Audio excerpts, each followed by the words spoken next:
Hey, hello everyone. Once again, this is Jose Munoz. I am a PhD student here at Andrews University, and today we are going to continue our study of the book of Revelation. And this time we are going to focus on Revelation 6:9. So, as always, we're going to do a general translation, uh, trying to do it as literal as possible, and then we're gonna make some theological application reflections, and we're gonna end it that way. So let's go ahead and start our translation. Let me get my pen here, my pointer, so you can follow along. All right, so we're gonna translate the first clause. We're gonna read it, and then after that, we're gonna see if we can translate it.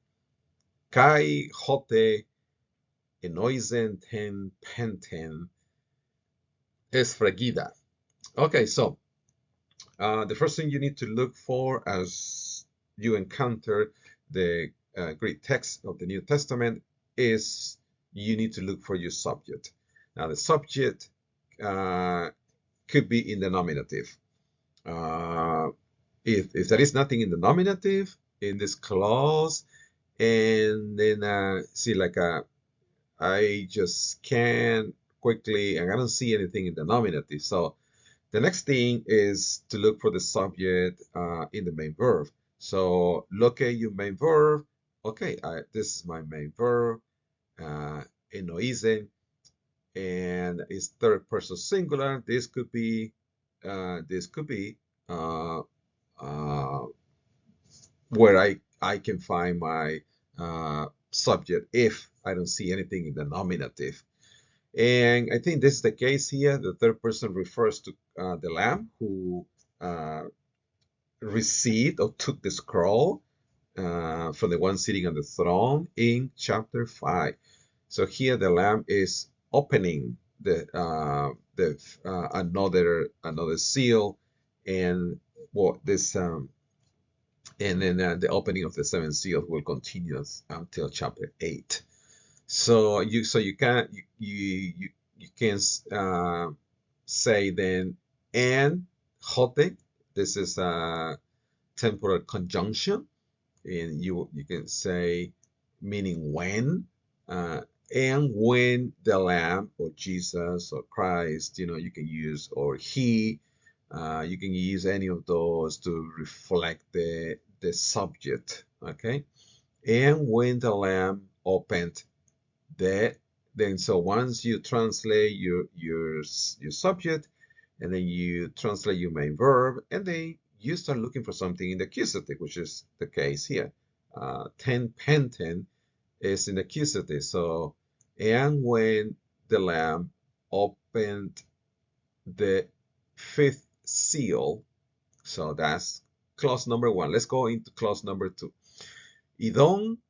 Now, this is a long clause. We're going to split it. So we're going to translate the first part, beginning with a don, all the way to ton es, fragmenon. So we're going to go from a don to es fragmenon. A don hupocato tu thusiasteriu tas fujas. And now this is a verb in the aorist tense. Is from oral, meaning I see. First person singular, I saw. Under, you translate this preposition, the altar, the souls. So I saw under the altar the souls, plural. Then let's go ahead and translate the last clause. Ton es menon diaton logon tu theu kaidia ten marturian gen echon. Let's translate this last long clause. Okay. Now this is a big problem. There is a big problem here. I mean, that big problem, but it's a participle, and participles are complex to analyze, translate, and there are a lot of things that we need to keep in mind when translating or attempting to translate a participle. So now this is a perfect participle. It's a plural middle participle. And then so we're gonna see if we can translate it now. It does have the article. Uh, it does has the article, which is a good thing. So if a participle has the article, uh, then uh, it could be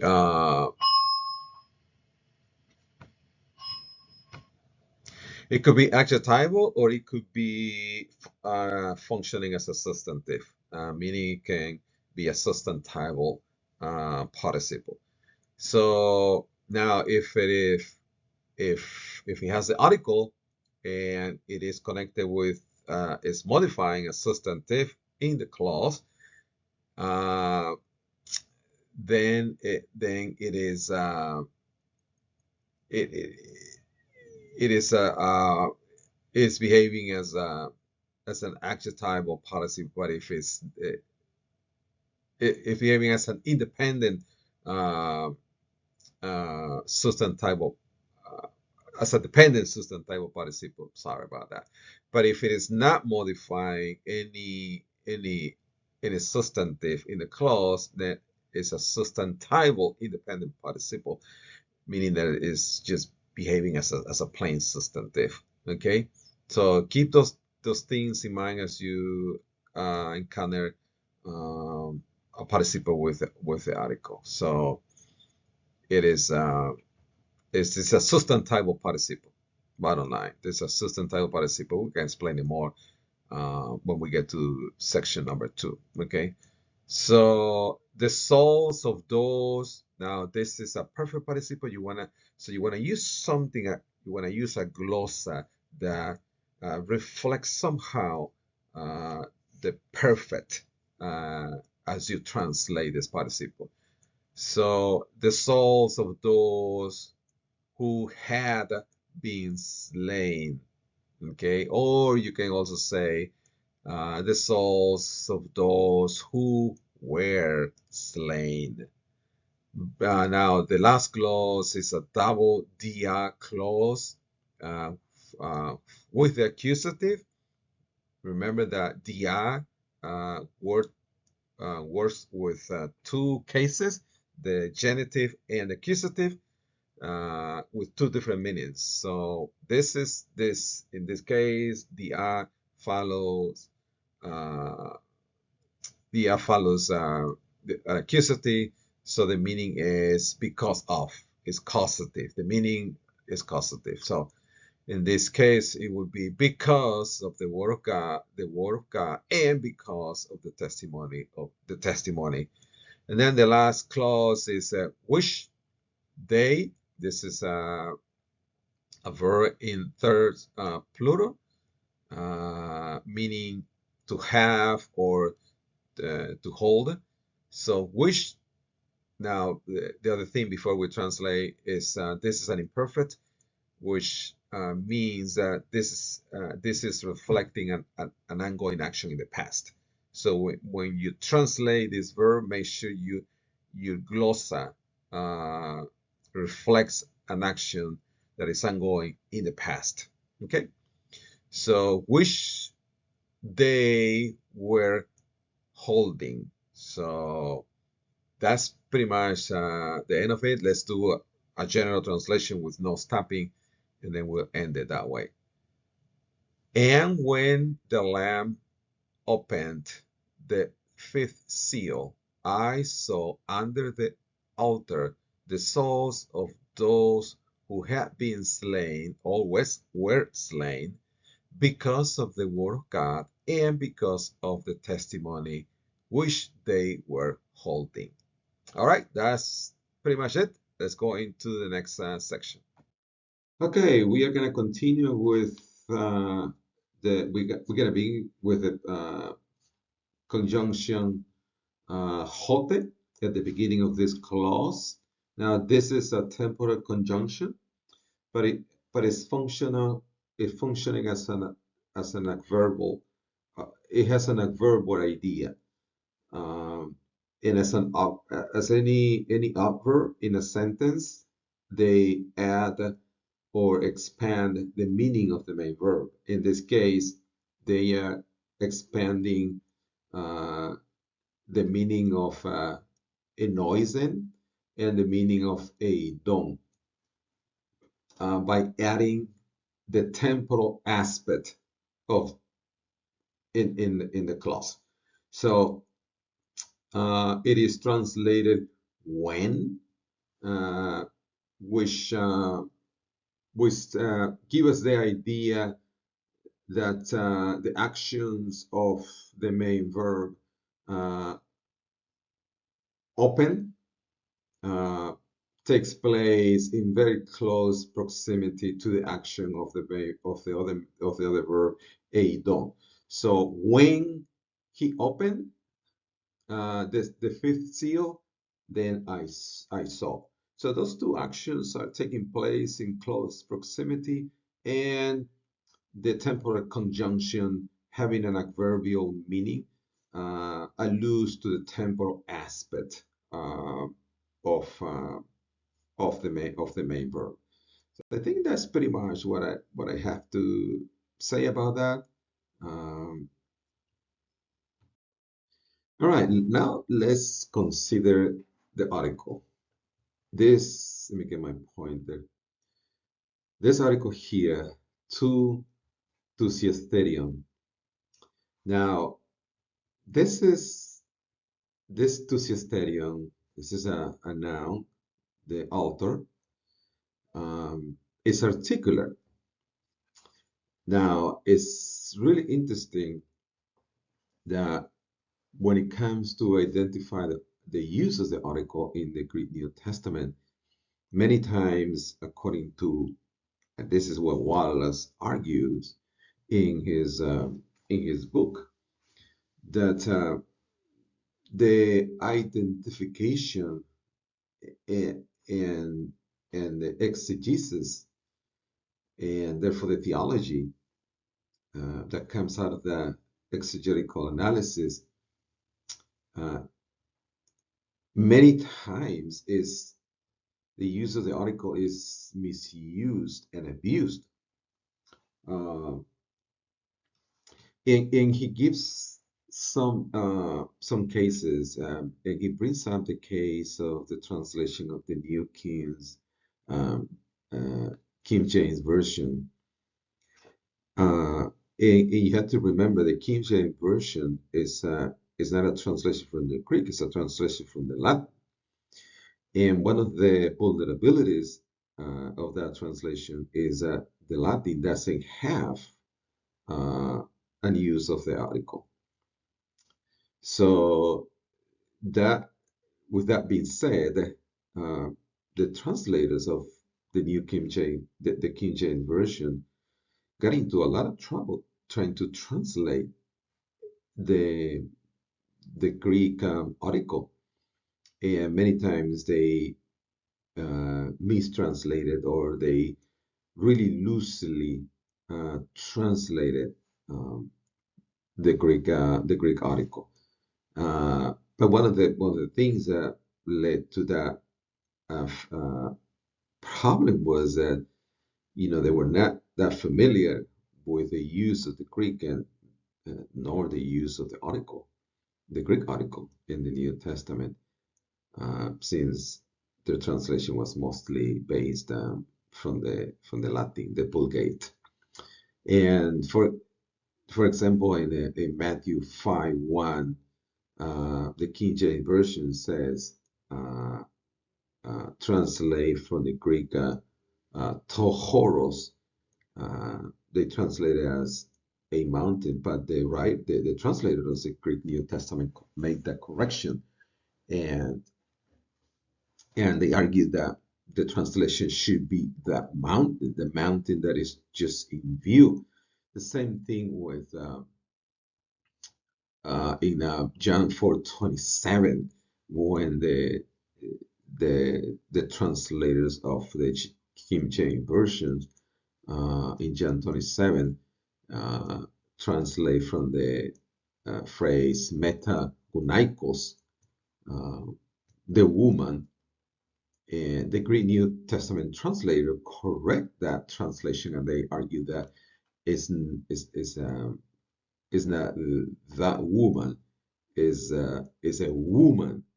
So some of those problems lead to a deficient uh, syntax analysis, therefore to a deficient um, exegesis, and finally a deficient theology.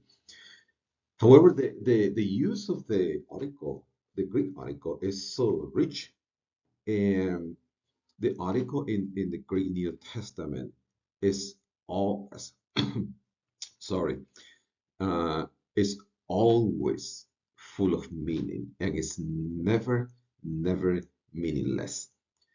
So the Greek article is full of syntax, and is rich when it's well analyzed in exegesis, and it bears wonderful fruits in theological analysis. So one of the things that we need to clarify before I start dealing with the use of the article in this particular clause in Revelation 6:9, one of the things we need to emphasize, and then Wallace, you know, dedicates an extensive, a good a number of lines explaining uh, these dynamics about the, the article in the Greek New Testament, because most of the ideas about the Greek articles is that fundamentally the Greek article is used to identify. But Wallace argues that that is not the larger I'm sorry, the larger meaning of the Greek article. And he argues that the larger meaning of the Greek article instead is used to conceptualize, meaning that the Greek article has the power to turn into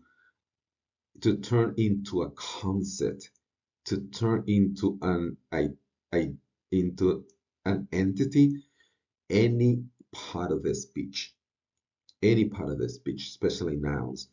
For example, if we say a poor, we refer to a person who is poor, who lacks means.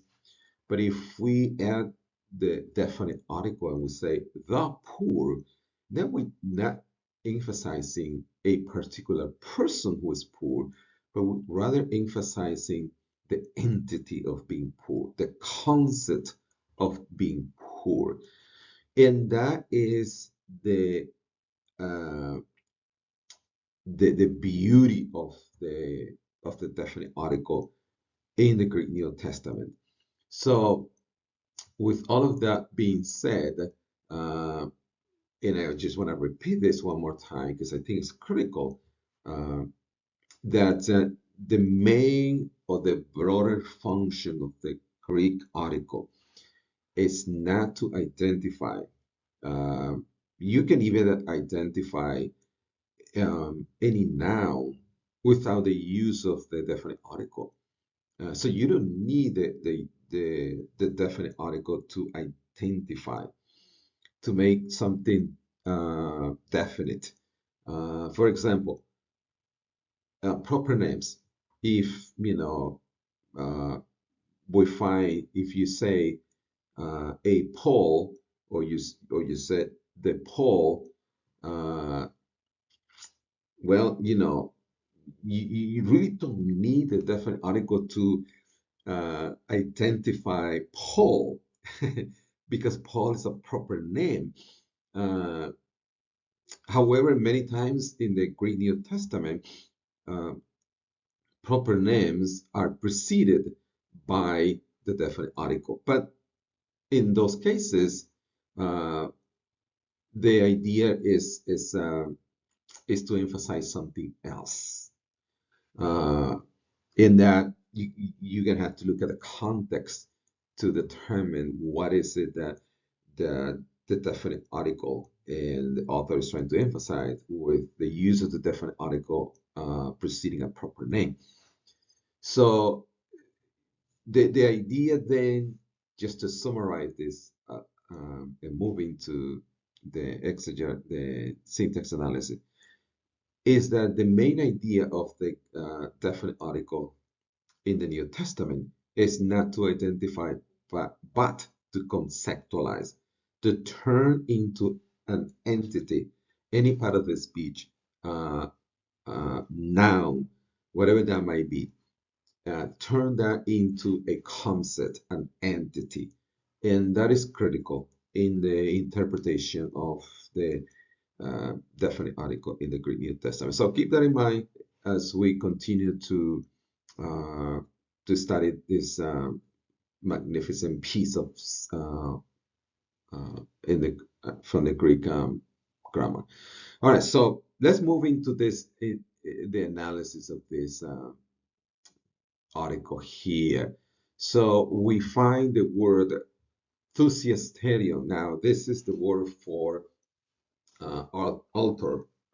Now, it is interesting that when in the Greek New Testament, when when you, when the article, when the noun is articular, many times the noun has been previously introduced. Uh, so and then it's easy to find the use of the article because it has an anaphoric meaning. So it makes reference to something that was said before. But it's interesting that in the Greek of Revelation, thusiasterion is always articular. It's never anarthros.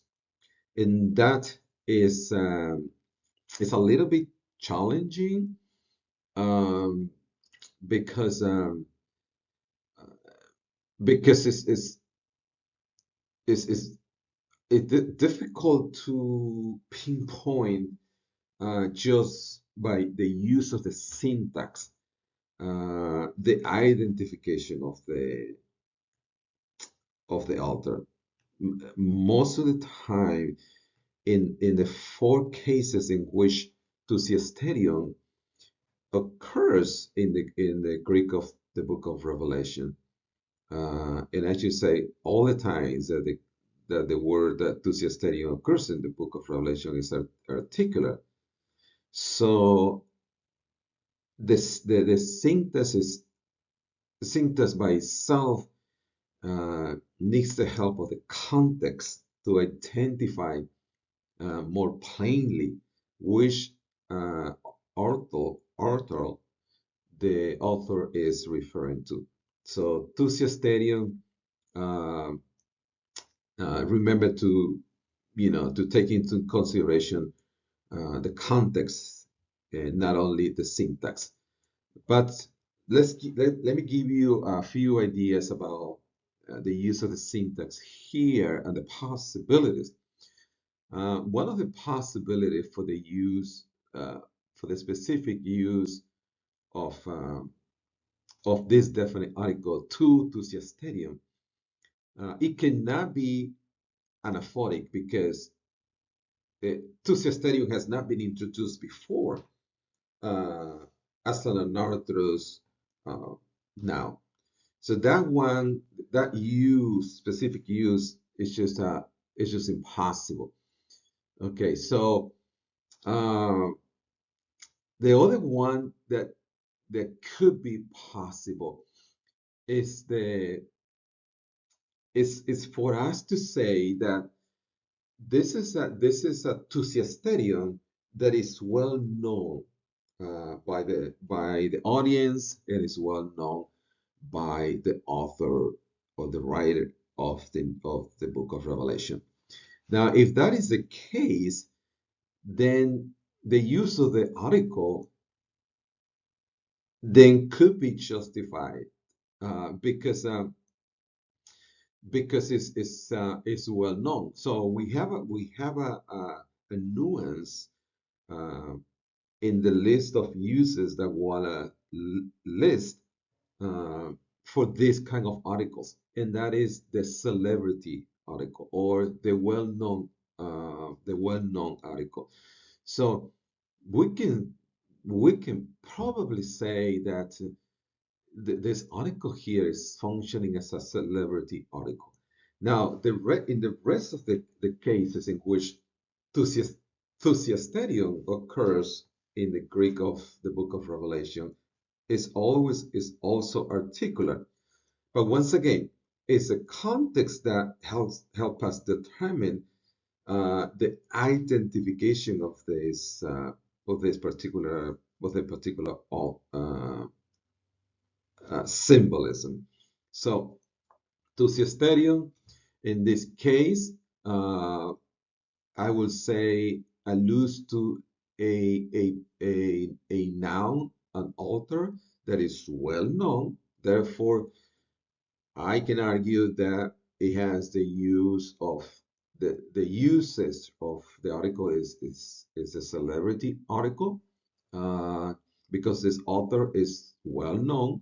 Um, the context helps to identify uh, the the the what author is this. For example, here uh, it looks like the author is the author of the sacrifices. The souls are being seen under the altar. So it looks like the altar of sacrifice is the one in view here. In chapter 8, where Thusiasterion also occurs twice, the first one has in view the golden altar because it is presented in connection with the golden altar, but it's also uh, used in connection with the altar of sacrifices or the altar of bronze. In chapter 17, in chapter 14, uh, the use of the two thusiasterion is followed by an identifier, and that is the altar of the golden altar. Is called the golden altar. So, and we know that the golden altar is a reference to the altar of incense, the altar that was in uh, in the holy place in the tabernacle of Moses. Uh, so I think I can just wrap it up by saying that this is a celebrity article that is trying to pinpoint to a noun that is well known by the author and also by the audience. Okay, let's tackle now this participle. Ton es fragmento. Now, remember that the participle is one of the most complex um, syntax and grammar elements that we find in the Greek New Testament. So, and here is an example of a very complex participle. Uh, most commentaries, and I'm talking about exegetical commentaries, avoid um, dealing with this participle in this particular passage. And they focus mostly on the theological and the background significance in of the of what it means that the souls are under the altar, but they avoid the the grammar question, and they also avoid the question about the syntax of S fragmentum. So we're gonna go here and try to see if we can tackle this participle, which which is difficult, but here we go. We'll do our best. So we're gonna start with with the most elemental ideas that we need to keep in mind when we are facing ourselves with a participle in the Greek text. So one of the first things that you need to ask yourself once you encounter a participle, don't run away from it right away.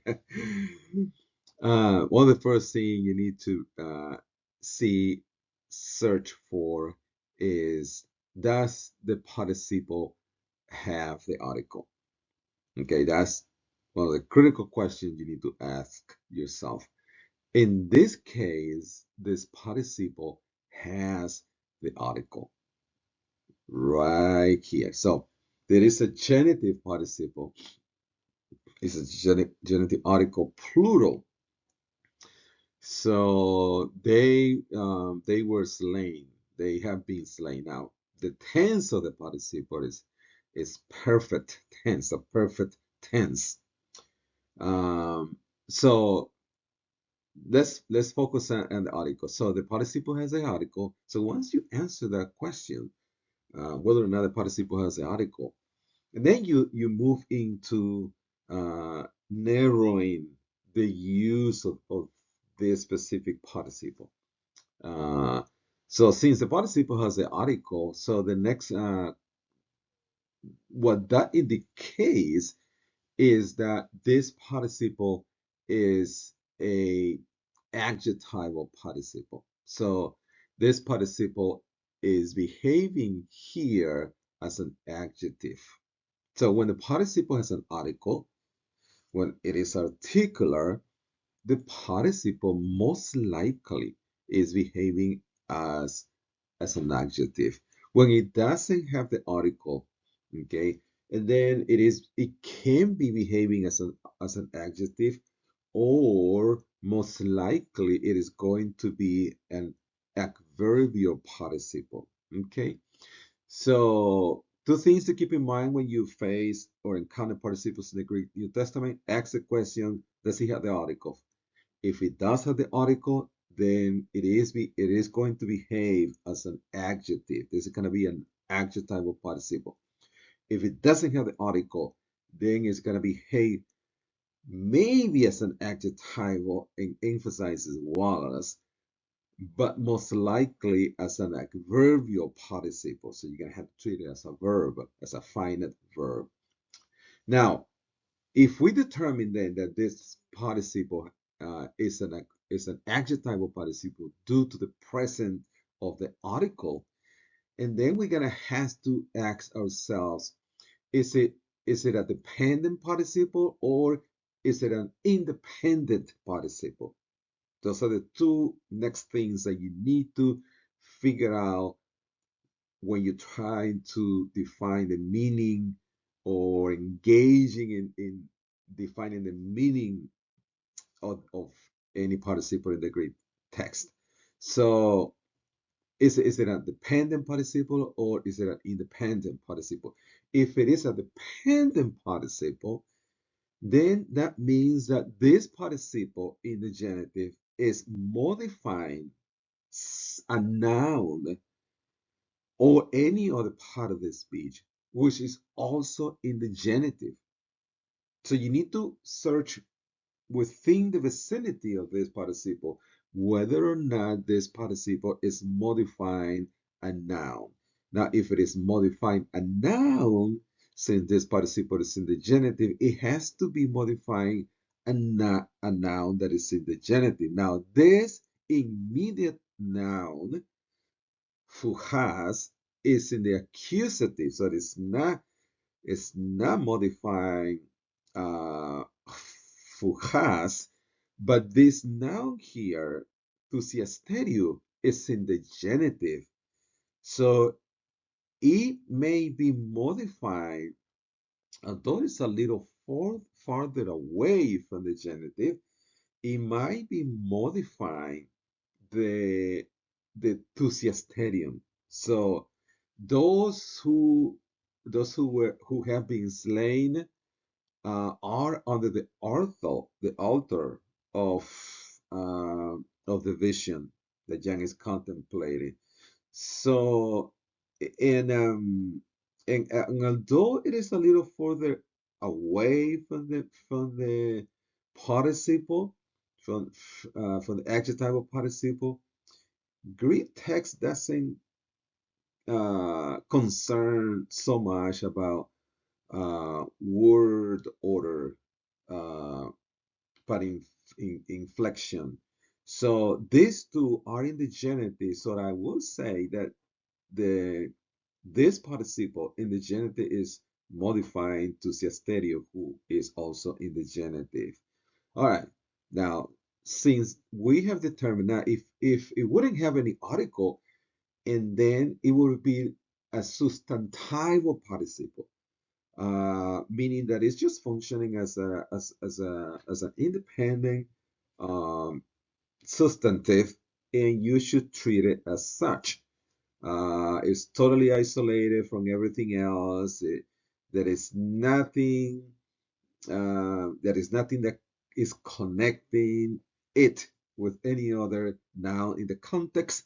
So you can say, okay, there's a participle that is functioning, that is adjectival, functioning as an adjective, but at the same time, it is also in a more narrow way is functioning as an independent because it's not modifying anything. But this is not the case here. Obviously, this participle is articular, meaning it's adjectival, it's functioning as an adjective, and is modifying to sterion, which is also in the genitive. So now, the way that you are going to now as we got down those uh, syntax nuances and elements.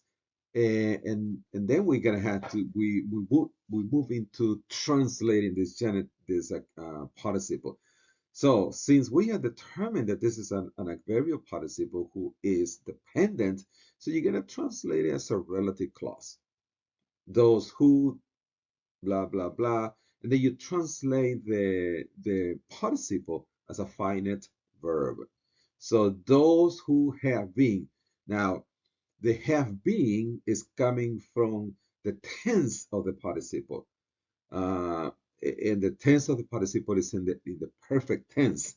So we're going to use a perfect tense translation to indicate that, I'm thinking about using the perfect tense nuances to translate this participle. So those who been have been slain. Okay.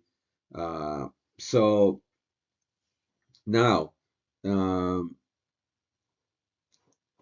I think this is pretty much I have to say about this participle.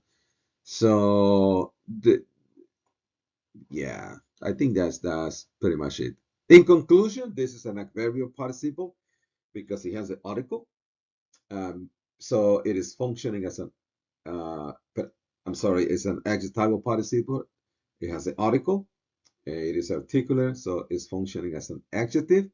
It is a dependent adjective, a dependent participle, meaning that it's modifying another a noun which is also in the genitive, which is thusiasterion. So these two are well connected. So those who have been slain um, are connected to the altar. So uh, to the altar, which is in view.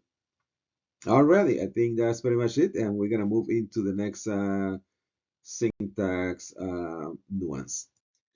Okay, now let's move into our next syntax nuance, and in this case, let me get my pointer. Get my pointer real quick. Okay, there you go. Now, in this case, what we find is a double dia clause. Now, uh, there are a few things that you need to keep in mind when you're dealing with dia clauses. Dia is a preposition, And prepositions sometimes they work with one case, they work with two cases, and some of them work up to with three cases. So you're gonna have to find the syntax nuance for that preposition and how it is functioning in the text. You're gonna have to visit those nuances that Wallace lists in his book, and make a determination, which one of those nuances really apply to um, the text that you have in front of you. So in this case, the preposition dia worked with two cases, the genitive and the accusative. Now, when it comes to the genitive, dia with the genitive means by or through. It has a meaning of agency, indicated by the glossa by or through. Now, this is not the case because what follows after dia is an accusative ton logon, and an accusative ten marturian. So the genitive is out of the way. So the next option that we have is that this dia is uh, is uh, is working with the accusative case, and the nuances for the accusative, the syntax nuances for the accusative case here in is used with dia, uh, has a causative meaning, such as because of or an account of. Okay, it indicates purpose. It indicates the reasons. Now, when we when once we make those determinations, and then you move into now, okay, so how how all of this function within the text, and what does this indicate, what meaning this deal with accusative is conveying in this particular text. So since we already established that deal with accusative uh, indicates cause, indicates reasons why. So what John is giving here, or providing to his audience, are the reasons why these martyrs were slain. They held on to the word of God and the testimony that they had. So uh, those are the two main reasons. These martyrs were being executed, and there is a lot of debate about what martyrs these people were that have been slain. Some might say that the martyrs were martyrs of the first century Christian, like Beale. Uh, Auni will I think provides a little bit of a although Beale also provides the same view that these martyrs were martyrs, but that cannot totally exclude uh, the Christian testimony as a whole. So, and there are a lot of debates for that, but I think that the main idea here is that these people were slain. They were martyrs that were killed because they had two things: the word of God, and the testimony, and their testimony, um, and the testimony of God.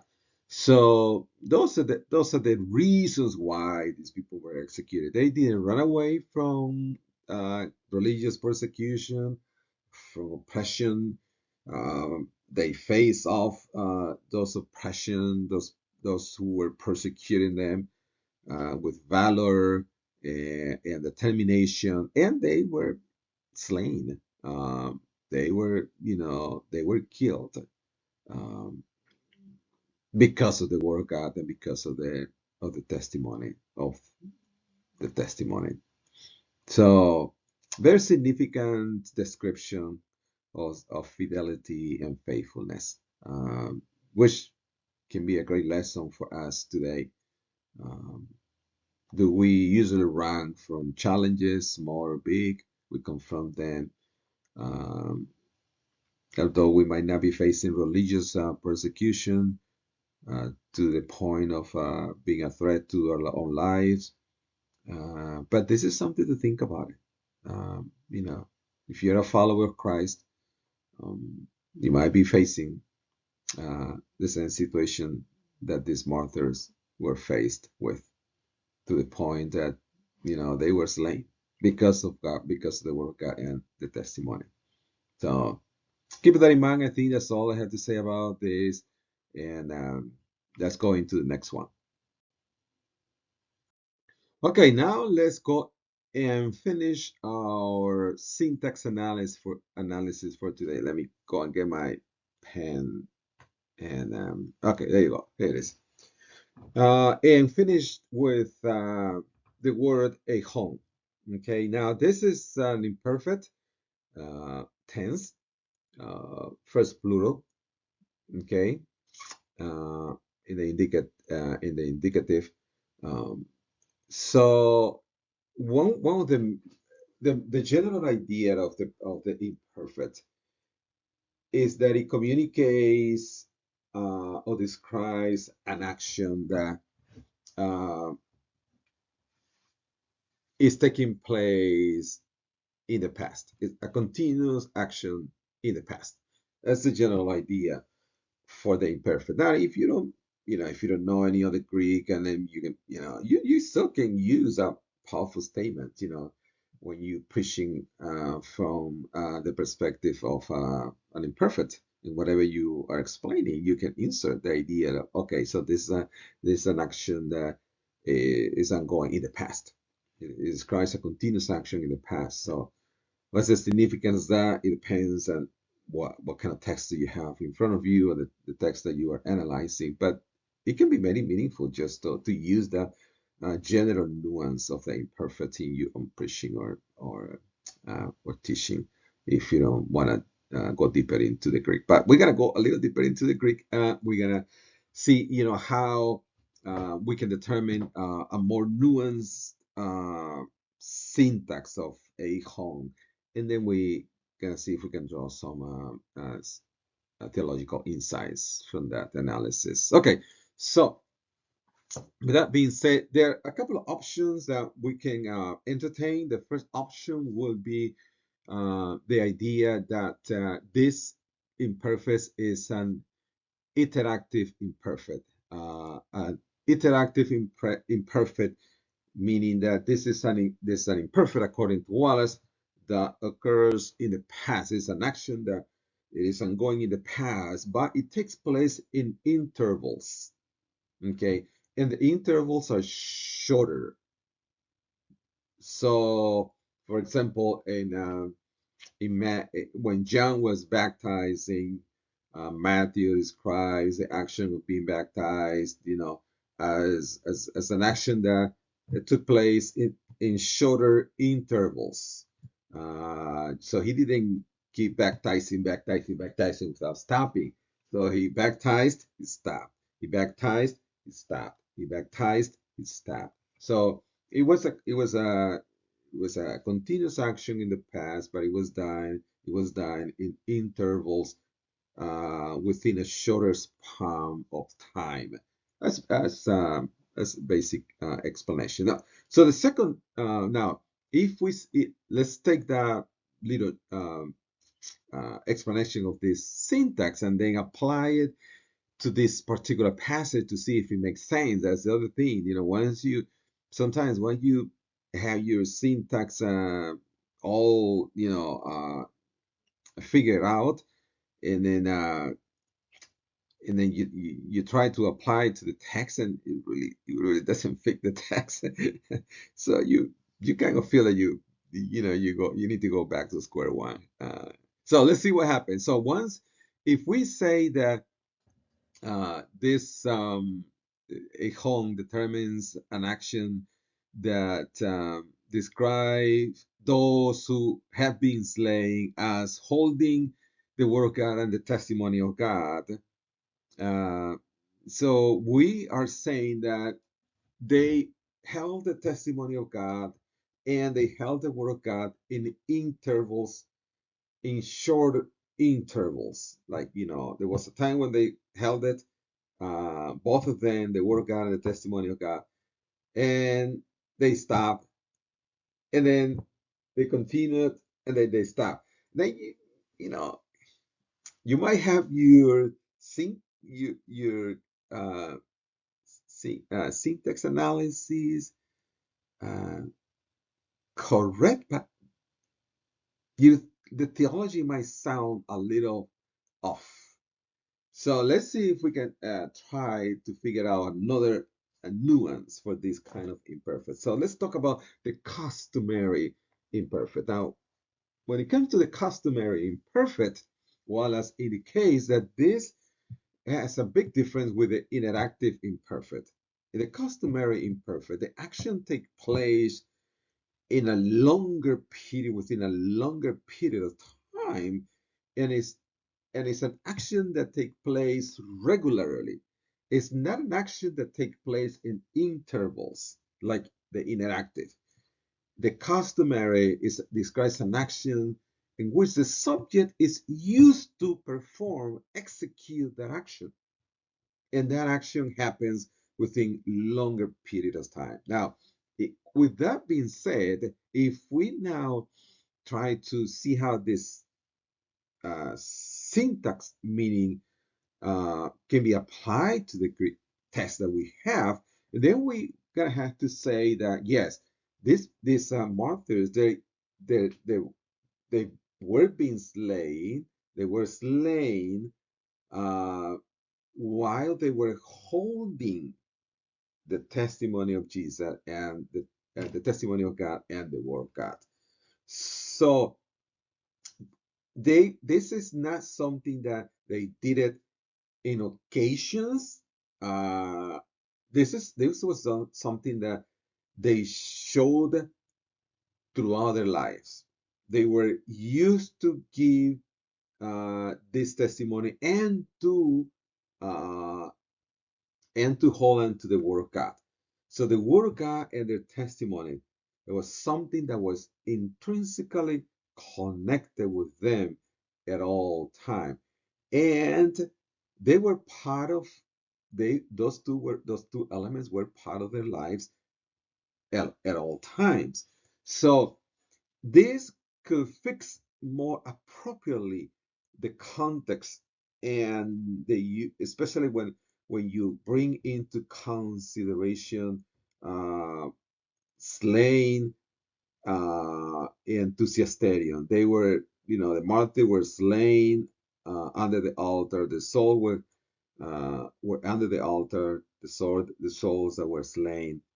Uh, and the reason why they were slain was because number one, we already said that they held unto the testimony, they held unto the word of God and the testimony of God. So, but they held unto those things regularly. They were used to held unto those two things regularly. That was not something that they did in intervals, once in a while. No, they were used to. Okay, they even when they were not being persecuted, they were used to hold on to the testimony and the word of God.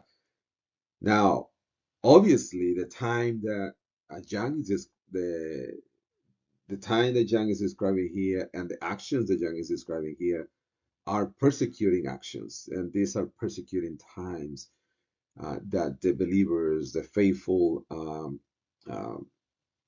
audience to whom John is writing are suffering from, um, and and are under great persecution. Uh, and many of them have been put to death, like in Revelation chapter 2. Uh, so we find people that have been put to death, and And the Church of Smyrna is another demonstration that indicates that the church was suffering persecutions. Historians will tell us that this was not a massive persecution. There were more local persecutions, but uh, independently from those two ideas, they were suffering persecution, and that's the bottom line. And the persecution was so tough and difficult to the point that many of them became martyrs and they were slain. But they didn't run away from those persecutions. They faced those persecutions with the word of God, and they didn't cease to give testimony. So that is an incredible behavior that we encounter um, in these martyrs, and this is something that we can copy. Really, that when challenging times come, um, it is not a time for us to run away from the word of God and from the testimony that we have been giving, but it is a time to held up to those two things and remain faithful, even unto death. All right, I think this will do it for us today. And thank you for listening and engaging. May God bless you, and I'll see you next time.